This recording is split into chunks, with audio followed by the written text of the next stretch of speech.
Do you remember the smell of your grandmother's kitchen, or the feeling of scraping your knee on the playground, or the fear of walking into school on the very first day? We all have these memories. They're the movies playing in our heads. But do you have the English words to describe them? Can you tell your story? Hello, beautiful people. Welcome back to Hello Daily English. Hi, everyone. We are so incredibly happy to have you here with us today. My name is Emma. And my name is Jack. Welcome to the ultimate guide on how to share your life story. We are your partners in this language learning journey. If you are ready to master the past tense and tell your story, please hit that like button and subscribe to our channel. It helps our community grow and reach more learners around the world. It really does. Thank you for your support. Now, Jack, why is this topic so important? Why do we need to talk about childhood? Because, Emma, childhood is the universal connector. You can be from Brazil, Japan, Germany, or Egypt. We all played games. We all had favorite toys, and we all had things we were scared of. When you talk about childhood, you stop being a stranger and you start being a friend. I love that. It's about building a bridge between people. Today, we are going to give you the vocabulary, the grammar, and the confidence to walk across that bridge. But before we jump into our time machine, we have to look back at our last video about habits. We asked you to share a good habit and a bad habit. We had thousands of comments, but one comment really caught my eye. It is from Ahmed in Egypt. He wrote, "My good habit is that I listen to Hello Daily English while I cook dinner. My bad habit is that I dance while I cook, and sometimes I burn the food." Ahmed, that is amazing. Burning the food is a small price to pay for happiness. Keep dancing, my friend. Just be careful with the fire. I love the image of dancing in the kitchen. Okay, Jack, are you ready to go back to when we were small? I am ready. Let's turn back the clock. The first thing we need to master is the time machine grammar. To talk about childhood, we need a special phrase. That phrase is used to. This is the secret weapon. Students often say, I played football when I was young. That is grammatically correct, but it sounds like a fact. But if you say, I used to play football, it paints a picture. It means you did it regularly. It was a habit. It was part of your life, but now you don't do it anymore. Exactly. I used to have long hair. Now I have short hair. I used to hate broccoli. Now I love it. We will use this structure a lot today. So, Jack, let's start with the setting of the movie. Geography. Where did you grow up? I grew up in a place that is the complete opposite of where I live now. I grew up in a tiny village in the countryside. The countryside? That sounds idyllic. What was it like? It was very green. There were more sheep than people.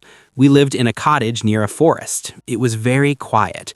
If a car drove past, everyone would look out the window to see who it was. That sounds like a different world. I was born and raised in the city, a big, loud, busy city. Born and raised, that's a great phrase. It implies deep roots in one place. So Emma, you were a city kid. Did you feel trapped? Not at all. For me, the city was a giant playground. I grew up in an apartment block. I didn't have a forest, but I had the concrete jungle.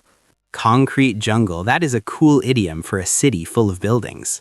Yes, I played on the sidewalks, I rode the subway, I went to museums on rainy days. Everything was fast and exciting, but I admit I sometimes envied kids like you who had big gardens. And I envied kids like you. I thought the city was magical. I had to take a bus for 40 minutes just to buy a comic book. You could just walk down the street. The grass is always greener, isn't it? It really is. Now let's talk about the people in our childhood. Family dynamics. This shapes who we are. Do you have siblings, Emma? No, Jack. I'm an only child. An only child, the mystery category. People say only children are spoiled. Is that true? Were you spoiled? That's the stereotype. Spoiled means you get everything you want and you behave badly. Honestly, maybe a little. I didn't have to share my toys. See, I knew it. But being an only child can be lonely. I had to learn to be independent. I read a lot of books, I had imaginary friends, I spent a lot of time with adults, so I was very mature for my age. That makes sense. You were an old soul. What about you, Jack? You seem like you had a loud house. You are right. I'm the middle child of 3. I have an older brother and a younger sister. The middle child? There is a theory called middle child syndrome. They say the middle child feels ignored. It is 100% true. My older brother was the golden child. He was the first, the responsible one.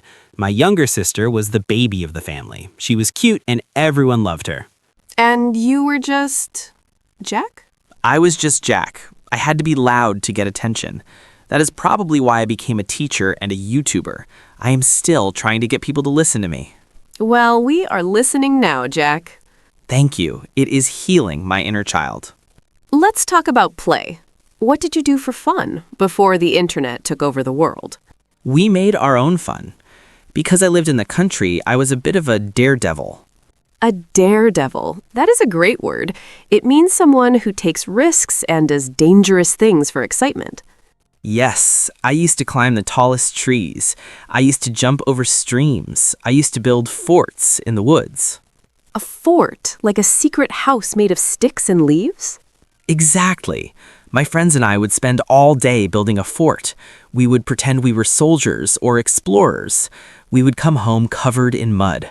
My mother would scream, "Jack, look at the state of you." I love that phrase. Look at the state of you. It means you look terrible. Messy. What did the city girl do for fun?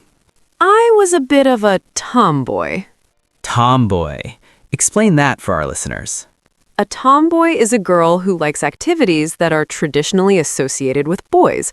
I hated wearing pink dresses. I wanted to wear jeans and run fast. So, what games did you play? We played tag. You know tag? Of course. One person is it, and they have to chase the others and touch them. We played hide and seek. One person counts to 10. Everyone else hides. Ready or not, here I come. Exactly. And we played hopscotch. That's where you draw squares on the ground with chalk and jump on one leg. Did you have scraped knees? Oh, constantly. Scraped knees were a badge of honor. If you didn't have a Band-Aid on your knee, you weren't playing hard enough. Did you collect anything? Kids love collecting. I went through a phase of collecting stickers. I had a massive album. I was obsessed with scratch and sniff stickers. The ones that smell like strawberries or pizza? Yes, I thought they were treasure. What about you?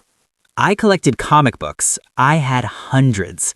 I thought they would make me a millionaire one day. Are you a millionaire, Jack? Sadly, no. My mom threw them all away when I went to university. It is a tragedy. I am still recovering.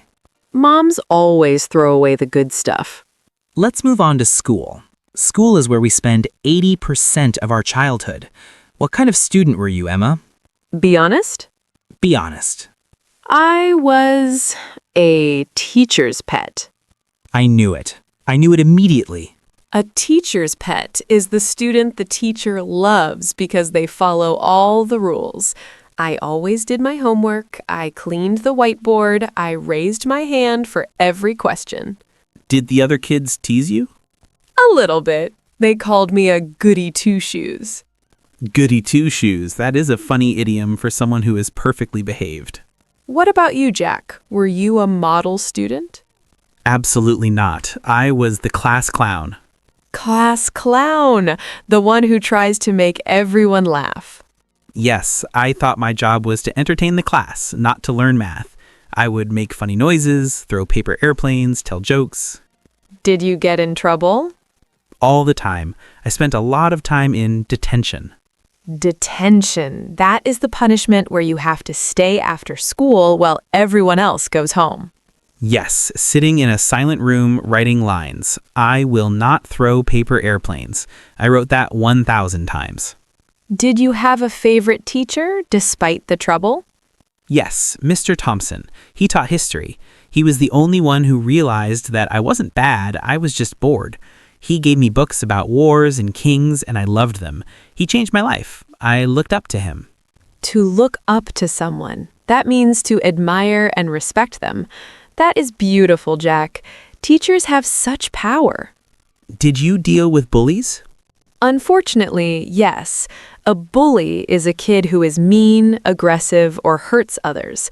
I was bullied because I was very tall for my age. Kids can be cruel about physical appearance. I was picked on because of my glasses. Picked on. That means teased or targeted. They called me Four Eyes. It hurt at the time, but look at me now. I still wear glasses, but now they are cool, I hope. They are very cool, Jack. And dealing with bullies made us stronger. It gave us resilience. Let's talk about something happier. Food, the taste of childhood. Oh, yes. We call this comfort food. What is the flavor of your youth? For me, it is fish fingers and beans. That is very British. Yes, fried fish sticks with baked beans on toast. It's simple, orange, and delicious. My mom would make it on rainy Tuesdays. What about you? For me, it is macaroni and cheese, homemade with a crispy top. Were you a picky eater? Picky eater, someone who is very selective and refuses to eat certain things. Yes, I was. I refused to eat anything green. No broccoli, no spinach, no peas. How did your parents handle that? They had the clean plate rule. Oh no, the clean plate rule. You cannot leave the table until you finish your food. Yes, I would sit there for an hour staring at a cold piece of broccoli. It was a battle of wills. I was a picky eater too. I only ate white food. Bread, potatoes, pasta, chicken. If it had color, I was suspicious. But we grew out of it. Now I love salad. Me too. We acquired the taste. Let's talk about teenage years, the awkward bridge between child and adult. The awkward phase. Pimples, bad haircuts, changing voices. I was a bit rebellious as a teenager. Rebellious, meaning you fought against the rules. What did you do, Emma? Did you rob a bank? No, I dyed my hair purple and I listened to loud punk rock music and I rolled my eyes at everything my parents said. Rolling eyes is the international sign of a teenager. What about you? Were you a rebel? No, I was moody. I was full of teenage angst. Angst, a feeling of deep anxiety or dread, usually about the world or yourself. I would sit in my room in the dark, writing bad poetry, thinking nobody understood my pain. We all went through that. It is a necessary part of growing up. You have to separate from your parents to find yourself. Emma, describing childhood often involves nostalgia. Nostalgia, that bittersweet feeling when you think about the past. You feel happy that it happened, but sad that it is gone. Smells trigger nostalgia for me. The smell of crayons takes me back to kindergarten instantly. The smell of sunscreen takes me back to family holidays at the beach. Let's put all this vocabulary into action. We are going to do 3 role plays. This helps you see how native speakers use these words in real conversation. Scenario 1, a first date. Jack and Emma are getting to know each other. So, Emma, I detect a slight accent. Are you from London originally? No, actually. I was born and raised in Manchester, up north, but I moved here for university. Ah, a northerner. What was it like growing up there? It was great. Very friendly. I used to play in the street with all the neighbors' kids. We had a lot of freedom. What about you? City boy? Complete city boy. I had a very different upbringing. My parents were quite strict, so I spent a lot of time indoors reading or practicing piano. Wow, so you were a model child? I wouldn't say that. I had my rebellious phase. I quit piano to play the drums. My neighbors hated me.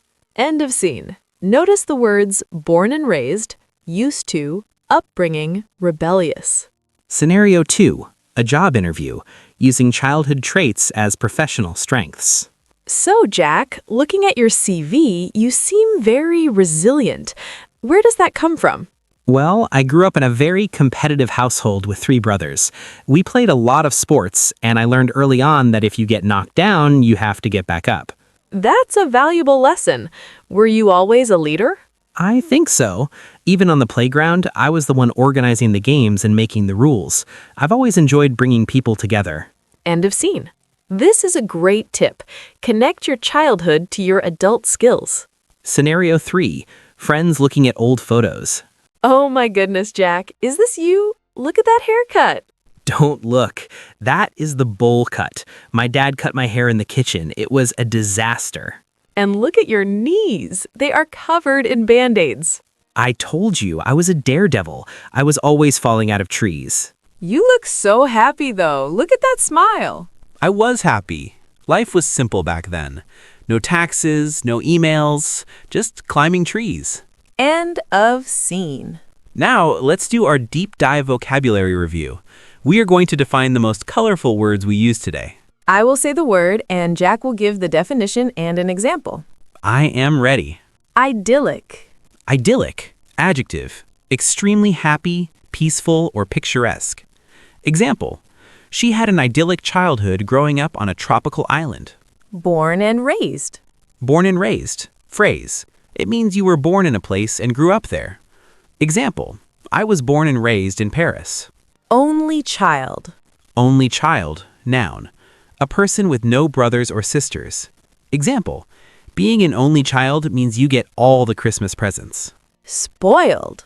Spoiled, adjective, describing a child who gets everything they want and has a bad attitude. Example, don't buy him another toy, he is already spoiled. Tomboy. Tomboy, noun, a girl who enjoys activities associated with boys. Example, she was a tomboy who hated playing with dolls. Daredevil. Daredevil, noun, a reckless person who enjoys doing dangerous things. Example, he is a daredevil. He jumps his bike over cars. Class clown. Class clown, noun, the student who makes jokes to disturb the class. Example, the class clown made milk come out of my nose because I was laughing. Teacher's pet. Teacher's pet, noun, the teacher's favorite student. Example, she sits in the front row and is the teacher's pet. Picky eater. Picky eater, noun, someone who is difficult to please with food. Example, cooking for a picky eater is very frustrating. Rebellious. Rebellious, adjective, resisting control or authority. Example, he became rebellious when he turned 15. Nostalgia. Nostalgia, noun, a sentimental longing for the past. Example, looking at old photos fills me with nostalgia. Upbringing. Upbringing, noun, the way a child is raised and educated. Example, he had a very strict upbringing. That is a vocabulary goldmine. If you learn these words, you can tell your story with color and emotion. We want to talk briefly about the difference between grow up and bring up. This confuses everyone. Yes. Grow up is what the child does. I grew up. It is intransitive. Bring up or raise is what the parent does. My parents brought me up. It is transitive. So, never say, I raised in New York. Say, I was raised in New York, or I grew up in New York. Correct. That is the number one mistake I hear. Now, Jack, it is time for the question of the day. This is my favorite part. We want to know about you. Our question is, what is your favorite memory from your childhood? It can be anything, a holiday, a toy, a food, a person. Try to use the grammar I used to or I remember. Example, my favorite memory is playing chess with my grandfather. He used to let me win. Example, I remember the smell of fresh bread in my mother's bakery. Example, I used to ride my bike to the lake every summer. Please write it in the comments. We read every single one. Let's share our stories. And if you see a comment you like, reply to it. Ask a question. Oh, I played chess too. Thank you so much for watching Hello Daily English. We are so proud of you for studying today. Sharing your childhood requires bravery. It is personal, so thank you for trusting us. If you enjoyed this video, please like and subscribe. See you in the next video. Bye, everyone. Stop, don't go. It's the bonus section. For the students who want to sound like native speakers, let's look at 5 idioms about family and genetics. It runs in the family, meaning a quality or ability is common in your relatives. Example, she is a great painter. Art runs in the family. The apple doesn't fall far from the tree, meaning a child acts or looks very similar to their parent. Example, Jack is loud, just like his dad. The apple doesn't fall far from the tree. Like father, like son, meaning the son behaves exactly like the father. Example, he is stubborn, like father, like son. Black sheep, meaning the family member who is different, weird, or rebellious. Example, I became an actor in a family of doctors. I was the black sheep. The spitting image, meaning to look exactly like someone. Example, you are the spitting image of your grandmother. Use these idioms to impress your friends. Thanks for watching the bonus. You guys are the best. See you next time. Bye, everyone.